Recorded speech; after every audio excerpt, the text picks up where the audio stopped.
जी नाज़रीन अस्सलाम वालेकुम। हम श्री यूट्यूब चैनल जे प्रोग्राम सूरत हाल में अवां खे भलीकार। सूरत हाल प्रोग्राम में असांजो फोकस अॼु पंहिंजो सूबो सिंध रहंदो ऐं उन सां लाॻापियल मसइला उहे शायदि वफ़ाक़ी हुकूमत तरफ़ां हुजनि या पंहिंजे ई सिंध सरकार जे तरफ़ां हुजनि। शायदि उन्हनि ते उन्हनि जो फोकस कोन थो वञे, असां उन्हनि ते फोकस ॾींदासीं। पाणी जो मसइलो आहे, पैसनि जे विर्छ जो मसइलो आहे, तरक़ियाती कमनि जो मसइलो आहे। काल्ह असेंबली में सिंध जे तक़रीबन 4 खां 5 MNAs तवजो ॾियो नोटिस तहत पाणी जे मसइले ते ॻाल्हायो। क़ौमी असेंबली में इजाज़ जखरानी हुयो ऐं मुख़्तलिफ़ रमेश लाल हुयो, मुख़्तलिफ़ हुया जेके MNAs औरतूं ऐं मर्द सिंध जा। उन्हनि ॻाल्हायो त पाणी जी खोट आहे। सिंध सूबो 29% खोट खे मुंहुं ॾेई रहियो आहे दरियाए सिंध जे पाणी ते। उन जो जेको जवाबु ॾिनो मुसद्दिक़ मलिक साहब, जेको मिनिस्टर पेट्रोलियम जो आहे, पर उन जवाबु ॾिना पाणी जे हिसाब सां, उहो बिल्कुलु डिनाए करे वेठो आहे। हू चवे थो त जेकॾहिं असां CJ लिंक केनाल वाहियूं था त पंजाब पंहिंजो पाणी, पंहिंजे हिसे जो पाणी खणी ऐं पोइ वाहे थो पियो। हिननि बि सुवाल इहे पुछिया त पोइ भला पंजाब में दांह छो नथी थिए जेकॾहिं खोट आहे पूरी, सिर्फ़ु सिंध वारा दांह छो था कनि पिया? उन्हनि खे ई कोन आणींदा आहिनि लेखे में। अफ़सोस सां इहो चवणो पवंदो आहे त नून लीग वटि ख़ासि तौर ते जेकॾहिं मुल्क जी ॻाल्हि आहे त उन मां मुरादूं वठनि था सिर्फ़ु पाकिस्तान। मुल्क जो मतिलबु वठनि था पंजाब सूबो। ईअं कोन्हे को। तरक़ियाती कम हुजनि उन में बि अवलियत, पाणी जी विर्छ हुजे उन में अवलियत, सूबनि में जेको विर्छ जोॻो पोल आहे उन में अवलियत। छो त नून लीग हाणे शायदि इहो सम्झी वेठी आहे त उनखे न KP में पज़ीराई मिले थी, न सिंध में पज़ीराई मिले थी, न ही बलोचिस्तान में मिले थी। जेकॾहिं पज़ीराई मिले थी त नून खे पंजाब में मिले थी, पोइ पंजाब जेकॾहिं खटी थी अचे त पोइ हुकूमत उनजी ठहंदी पई। इन जे करे फोकस उन्हनि जो पंजाब आहे। ऐं हींअर त वरी सिंध मंझां सवाइ ख़ालिद मक़बूल सिद्दीकी जे जेको बि पंहिंजो पाण खे शहरी इलाइक़नि जो मिनिस्टर चवंदो आहे, पूरी सिंध को क्लेम उहा बि कोन था कनि पिया। उन खां सवाइ त को सिंध जो मिनिस्टर त केर बि न आहे। इवन उन्हनि पंहिंजा नून लीग जा माण्हू बि कोन खया। न त हिकिड़ो खणी छॾंदा को नून लीग जो ई सिंध मंझां एडवाइज़र करे खणी वञे न, पंजाब मां केतिरा खणी आया। बशीर मेमन साहब 80,000 खां मथे वोट खया हुया ऐं उहो ईअं ई आहे। सिंध सूबे जो नून लीग जो सदर जीअं राना सनाउल आहे, राना सनाउल खे तव्हां खणी वरितो ऐं हिन खे तव्हां पीपल्स पार्टी जे साम्हूं जेको 80,000 खां मथे वोट खणे उनखे तव्हां कंहिं बि खाते में कोन था आणियो। बहरहाल उहो उन्हनि जो पंहिंजो मसइलो आहे। असां ॻाल्हि था कयूं त जेको काल्ह इजलास थियो आहे चइनी सूबाई वज़ीर आला जो ऐं PM साहब जो, उन में इहो ॿुधायो वियो त 3060 अरब जी तरक़ियाती बजट रखी पई वञे वफ़ाक़ी। उन मंझां 1500 अरब डायरेक्ट वफ़ाक़ी हुकूमत तरक़ियाती कमु कराईंदी, तरक़ियाती मनसूबा ॾींदी मुल्क खे, ऐं 1560 माना इहे थिया टोटल 3060 अरब जी बजट इहा सूबनि खे ॾिनी वेंदी, 1560 अरब जी। असांजे CM साहब सैयद मुराद अली शाह एतिराज़ कयो आहे, एहतिजाज बि कयो आहे। उन्हनि जी चवाणी त असांखे तव्हां छो था सिंध सूबे खे तरक़ियाती मनसूबनि में नज़रअंदाज़ छो कयो आहे? जेके तव्हां डायरेक्ट मनसूबा ॾियो था पिया उहे बि तव्हां पंजाब खे ॾियो था पिया, ऐं जेके तव्हां सूबनि खे ॾियो पिया पैसा, उन्हनि में बि असांजो हिकिड़ो कलील मिक़दार आहे तरक़ियाती बजट में जेको असांखे मर्कज़ ॾींदो सूबनि खे। इहा ज़्यादती आहे। ॾिसो, पाणी जी ज़्यादती, तरक़ियाती मनसूबनि में ज़्यादती, पोइ असां दांह कंहिंखे ॾियूं? पोइ असां इहो सम्झूं त नून लीग बि उहो ई रस्तो वठे थी पई जेको असां ॾिठो त PTI जो बानी चेयरमैन सिंध जे लाइ वठंदो रहियो हुयो। उन बि माना कराची जे लाइ उन 1100 अरब रुपया अनाउंस कया हुआ जंहिंमां 11 अरब बि कोन आया। छो थो असांखे इहो महसूसु थिए त सिंध सां वफ़ाक़ ॿिए खे ई छो थो करे, माटेली माहवारी हालति छो थो हले पियो? इहे इलाही सारा सुवालनि जो जवाबु असांजे CM खे वठणु खपंदो ऐं उहो वठंदो। पर असांजा सुवाल CM सिंध ते आहिनि।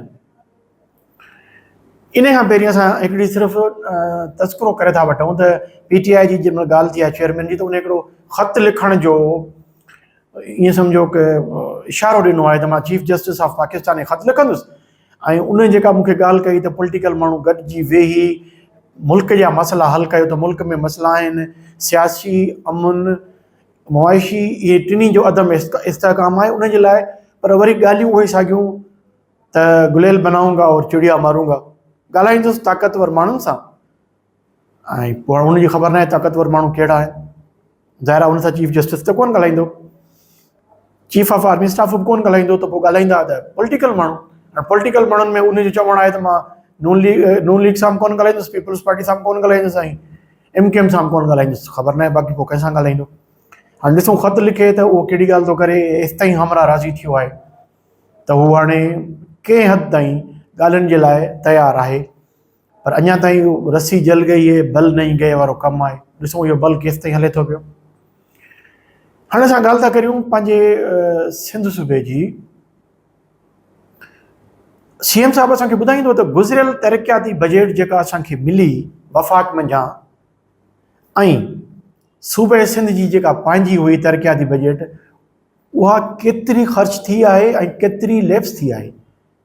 असांजो अंदेशो इहो आहे त जेका लैप्स थी आहे न, उहा बि 100 अरब रुपया आहे। हींअर बि चयो थो वञे त 800 अरब रुपए जी तरक़ियाती बजट रखी वेंदी सिंध गवर्नमेंट जेका बजट पेश कंदी। 800 अरब तमामु वॾो हिकिड़ो तमामु ह्यूज अमाउंट आहे न। पर इहो असांखे ज़रूरु ॿुधायो वञे त 2023-24 वारी बजट में जेका तरक़ियाती कमनि जे लाइ पैसा रखिया विया उन मां केतिरा ख़र्च थिया आहिनि, केतिरा लैप्स थिया आहिनि। सिहत हुजे, इंफ्रास्ट्रक्चर जी तरक़ी हुजे, तइलीम खातो हुजे, इन्हनि सभिनी ते पैसा त रखिया था वञनि, अंग अखर ॾेखारिया था वञनि, ख़र्च कोन था थियनि पिया।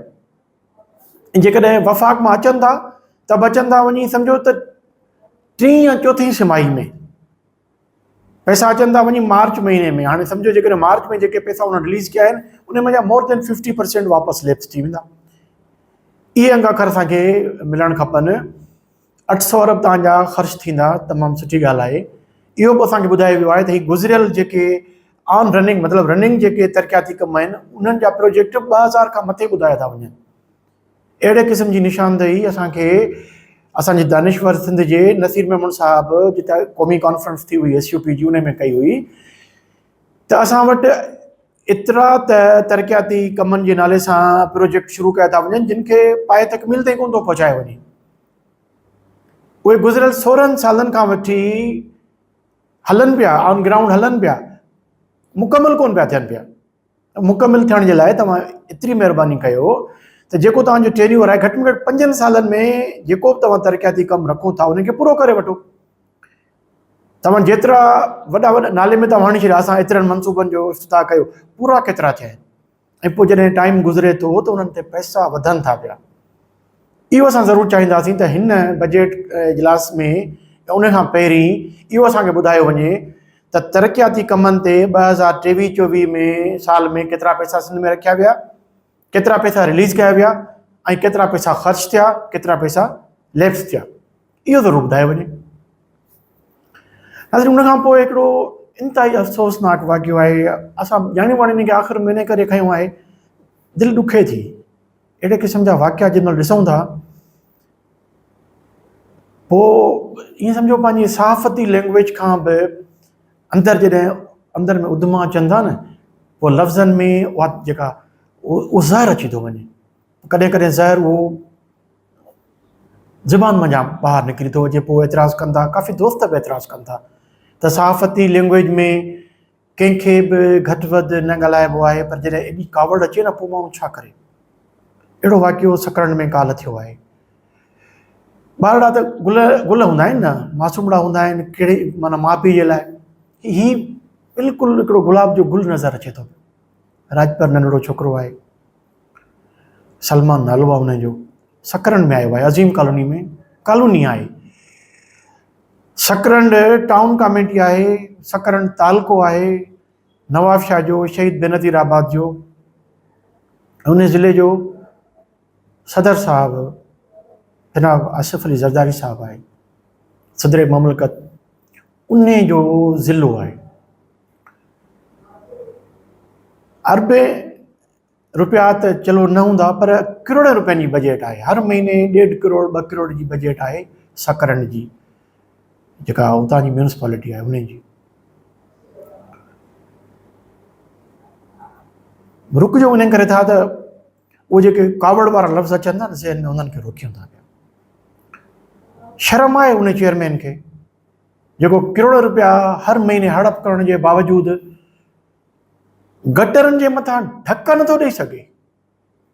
कराची में तव्हां ॾिसो त 2-3 दफ़ा वाक़िया थिया, ऐं पोइ उन उतां जो जेको डिस्ट्रिक्ट काउंसिल जो जेको चेयरमैन हुयो मलीर जो, या जेको मेयर आहे, उहे आया, उन्हनि चयो असां हीअं था करियूं हूअं था करियूं। उहा ॻाल्हि आई, लेमिटी थी वई, नोटिस वरितो हुयो हाई कोर्ट सिंध, कुझु बि कोन थियो, कुझु बि कोन थो थिए। इन जे करे इन्हनि माण्हुनि जे मथे में जेका किली लॻल आहे न, जेका हिकिड़े जानवर खे लॻल हूंदी आहे न, उहा हिननि जे कंध में लॻल आहे, जंहिंजे करे ही इन्हनि ॻाल्हियुनि ते ध्यानु कोन था कनि। न त हिकिड़ो गटर उन जे मथां ढक तव्हां ॾेई नथा सघो पिया, अहलियत तव्हांजी आहे, सिर्फ़ु पैसा कमाइण जे लाइ अचो था पिया। किथे आहे असांजी लोकल गवर्नमेंट? पूरी सिंध में अरबे रुपयनि जी बजट आहे लोकल गवर्नमेंट जी, ऐं ख़ाली सकरन जे लाइ जेका 1.5 खां 2 करोड़ जी बजट आहे साल महीने जी, माना 25 खां 30 करोड़ जी बजट मां तव्हां ढक नथा ॾेई सघो गटरनि जे मथां, जंहिंमें गुलनि जहिड़ा ॿारड़ा उन में वीचारा किरी था पवनि, फोती था वञनि, पोइ तव्हां उन्हनि खे हादसो चओ था, ग़लती चओ था। हिकिड़े चेयरमैन खे सेक्रेटरी जेको उन टाउन कमेटी जो या म्यूनिसिपल कमेटी जो जेको सेक्रेटरी आहे, या उन इलाइक़े जो जेको काउंसलर आहे न, उन्हनि खे तव्हां टंगियो बि न, उन्हनि खे तव्हां 3-3 साल बामुशक़त जेल जी सज़ा ॾेई छॾियो न, लिखाए वठो असां खां, जेकॾहिं को ढक खुलियल रहिजी वञे। केरु कंदो? हुकूमत कोन कंदी न। ये सीएम दाऊं कंदो, ॻाल्हियूं ॿुधाईंदो, एहतिजाज करे मोटींदो, अमलनि कुझु बि कोन कंदो। जेको कमु हुनजो करण जो आहे पंहिंजे इलाइक़नि में, उहो कोन थो करे पियो। जुडिशरी ते चऊं कुझु, तोहिन अदालत न थी वञे न। नवाब शाह या शहीद बेनज़ीर आबाद ज़िले जो जेको सेशन जज आहे, उनजो औलाद हूंदो न, उहो नोटिस वठंदो।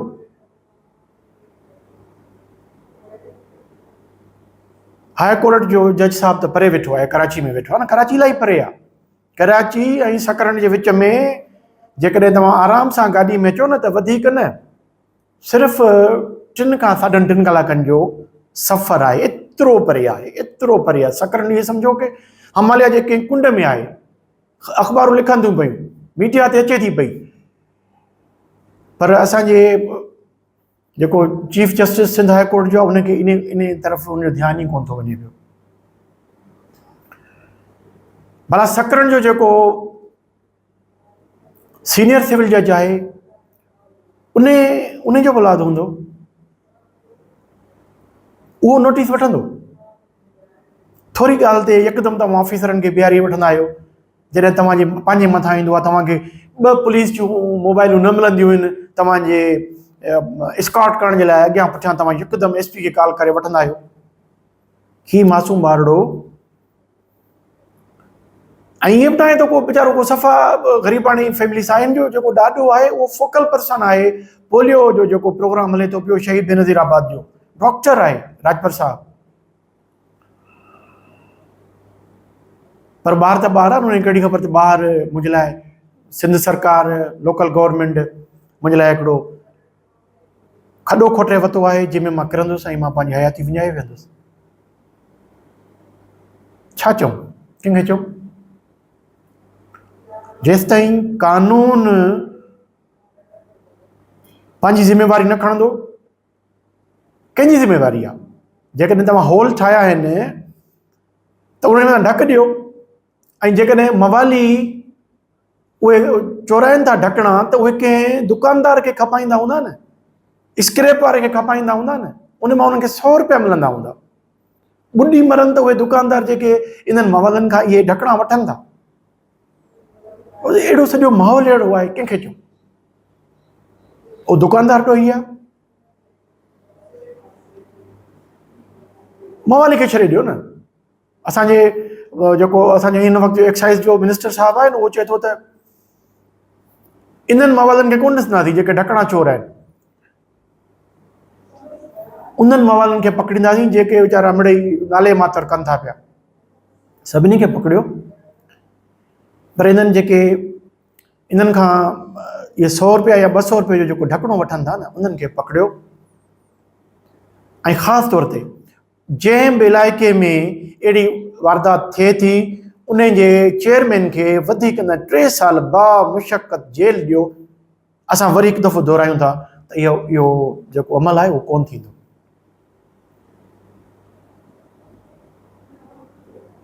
मुआशिरो पूरो हाणे इन जे लाइ बीहणो पवंदो। ज्यातियूं हद खां वधी वियूं आहिनि। सिंध सूबे में असां सम्झूं था त कानून जी हुकुमरानी कोन्हे, जंगल जी हुकुमरानी आहे। इहा आहे पंहिंजे सूबे जी सूरत हाल, जिथे न पाणी थो मिले, न असांखे तरक़ियाती कमनि जे लाइ मर्कज़ खां पैसा था मिलनि, वरी जेके मिलनि था उहे लेप्स था वञनि, ऐं जेके असांजा माण्हू हिते वेठा आहिनि चूंडियल नुमाइंदा, उन्हनि जा प्रकार इहे छा चइजे। सूरत हाल इहा ई आहे, सुठी कोन्हे का। अव्हांजे फीडबैक जो इंतज़ारु रहंदो। प्रोग्राम बहितर लॻो हुजे, सब्सक्राइब ऐं शेयर ज़रूरु कजो। अव्हांजी वॾी महिरबानी। अला भाई।